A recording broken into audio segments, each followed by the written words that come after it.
Here we go. All right, I kind of left us off at a cliffhanger on Friday. Remember, Stanley runs away. He steals Mr. Sir's truck, drives it straight into a hole, jumps out, and starts running away. And he says, I'm just going to walk as far as I can walk, about halfway as far as I can walk, so then I can walk back. I'm hoping I can run into Zero. And then he's walking out there. He's seeing hole after hole after hole. He said they never, ever end. They're just always there.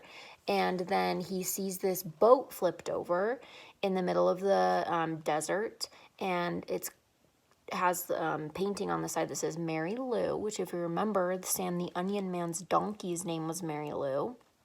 And then as he's walking over, he hears something like coming out from underneath the boat. And a hand reaches out and it's orange. Crazy. Here we go. Chapter 35. Zero's face looked like a jack-o'-lantern that had been left out too many days past Halloween.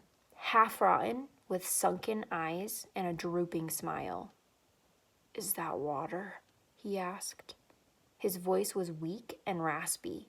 His lips were so pale that they were almost white, and his tongue seemed to flop around uselessly in his mouth as he spoke, as if it kept getting in the way. It's empty, said Stanley. He stared at Zero, not quite believing that he was even real. I tried to bring you the whole water truck, but, he smiled sheepishly, I drove it into a hole. I can't believe you're... Me neither, said Zero. Come on, we have to get back to camp. Zero shook his head. I'm not going back. You have to. We both have to. You want some sploosh? Zero asked. What? Zero shaded his eyes with his forearm. It's cooler underneath the boat, he said. Stanley watched Zero crawl back through his hole. It was a miracle that he was still alive, but Stanley knew that he would have to get him back to camp soon, even if he had to carry him. He crawled in after him and was just able to squeeze his body through the hole. He never would have fit when he first came to Camp Green Lake. He'd lost a ton of weight. As he pulled himself through, his leg struck something sharp and hard. It was a shovel. For a second, Stanley wondered how it got there, but then he remembered that Zero had taken it with him after striking Mr. Pendanski. It was cooler under the boat, which was half buried in the dirt.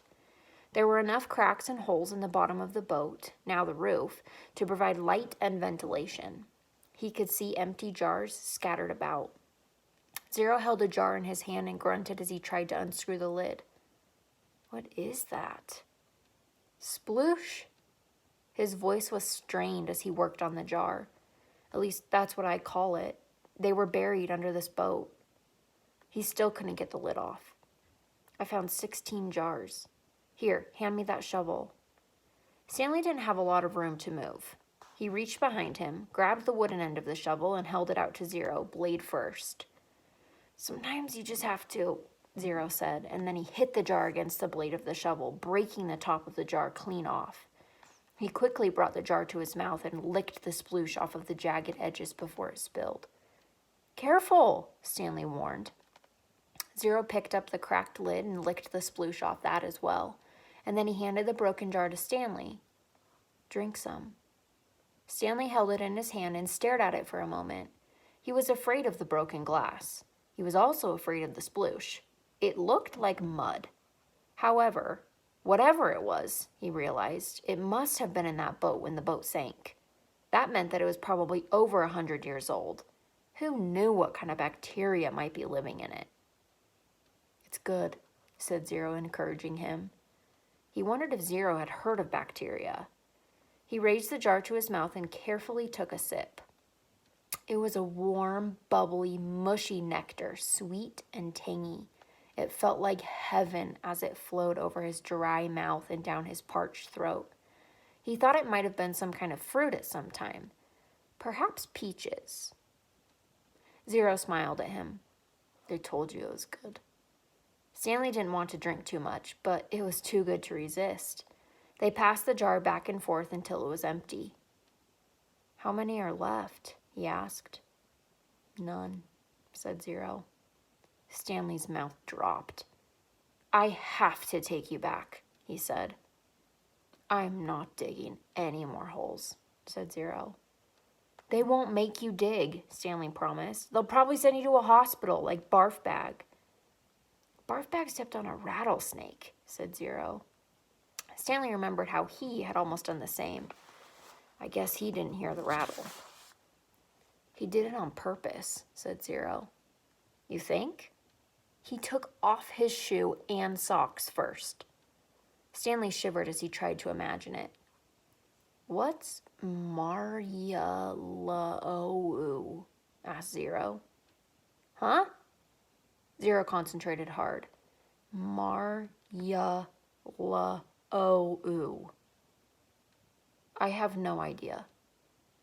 I'll show you, said Zero, and he crawled back out from under the boat. Stanley followed. Back outside, he had to shield his eyes from the brightness. Zero walked around the back of the boat and pointed to the upside-down letters. Marya-la-ou. Stanley smiled. It's Mary Lou. It's the name of the boat. Mary Lou? Zero repeated, studying the letters. I thought Y made the Y sound. It does, said Stanley, but not when it's at the end of a word. Sometimes Y is a vowel and sometimes it's a consonant. Zero suddenly groaned. He grabbed his stomach and bent over. Are you all right? Zero dropped to the ground. He laid on his side with his knees pulled up to his chest, and he continued to groan. Stanley watched helplessly. He wondered if it was the sploosh. He looked back toward Camp Green Lake. At least, he thought it was the direction of Camp Green Lake. He wasn't entirely sure. Zero stopped moaning, and his body slowly unbent. I'm taking you back, said Stanley. Zero managed to sit up. He took several deep breaths. Look, I've got a plan so you won't get in trouble, Stanley assured him. Remember when I found that gold tube? Remember, I gave it to X-Ray and the warden went crazy making us dig where she thought X-Ray found it? I think if I tell the warden where I really found it, she'll let us off.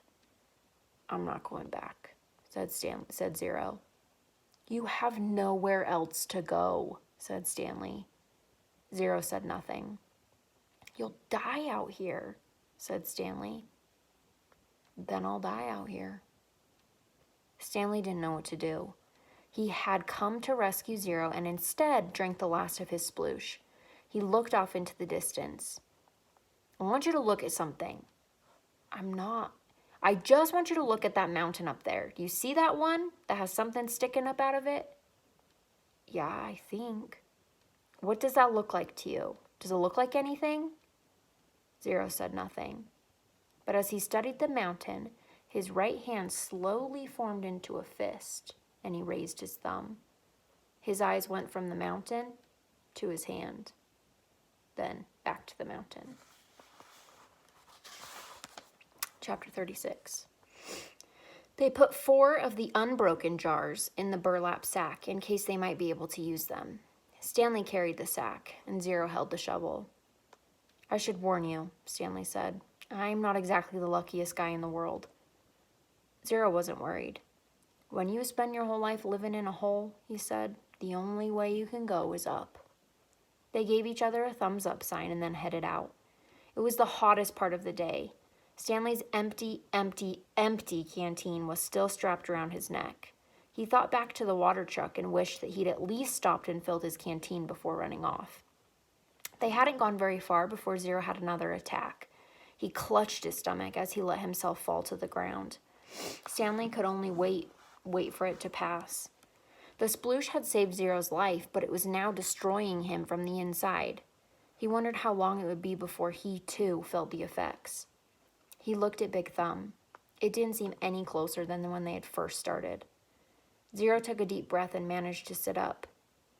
Can you walk? Stanley asked him. Just give me a second, Zero said. He took another breath, then, using the shovel, pulled himself back to his feet. He gave Stanley the thumbs up sign and they continued. Sometimes Stanley would try to go for a long time without looking at Big Thumb. He'd make a mental snapshot of how it looked and then wait maybe 10 minutes before looking at it again to see if it seemed closer. It never did. It was like chasing the moon. And if they ever reached it, he realized, then they'd still have to climb up it. I wonder who she was, said Zero. Who? Mary Lou, said Zero.